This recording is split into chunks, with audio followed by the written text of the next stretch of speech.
Azərbaycanda yeni bank yaradılacaq. Bu bankı isə Türkiyə dövlətinə məxsus Ziraat Bank təsis edəcək. Bununla yanaşı həmin bank Azərbaycandakı şəriki olduğu maliyyə təşkilatında payını satır.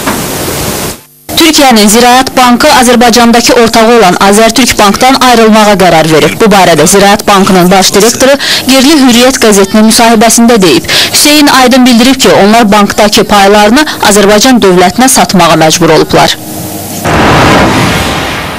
Bizim Azərbaycanda 50-50 ortaqlığımız var idi. Orta Asiya Respublikaları müstəqillik əldə etdikdən sonra o zamanki baş direktor Coşqun Ulusoy bütün bu ölkələrdə bank qurmuşdu. Qazaxstandakının 100% də bizə məxsusdur. Türkmənistan, Özbəkistan, Azərbaycanda 50-50 ortaq olmuşuq. Azərbaycandakı bankda texnoloji infrastrukturda problemlər var. Bazar çox yaxşıdır, irəliləmək lazımdır.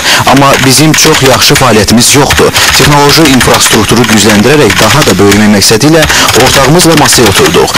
Ancaq bunu birlikdə etmək məsələsində anlaşa bilmədik və dedik ki, ya siz alın, ya da bizə verin. Sonda qərara gəldik ki, onlar banka alır, bizə də yeni bir bank üçün lisenziya verilir. Bundan əvvəl Azərbaycan Mərkəzi Bankı Türkiyə hökumətinə məxsus Ziraat Bankının müstəqil bank fəaliyyəti üçün lisenziya istədiyini açıqlamışdı. Ziraat Bankı 1995-ci ildə Azərbaycan dövlətinə məxsus Aqrar Kredit Səhmdar Bankı ilə birgə Azərtürk Bankı təsis edib. Hazırda rəsmi məlumata görə Azərtürk Bankın səhmlərinin yarısı Əmlak Məsələləri Dövlət Komitəsinə, yarısı Ziraata məxsusdur. Eyni zamanda maliyyə təşkilatı məcmu kapitalını hələ də tələb olunan 50 milyon manata çatdırmayıb.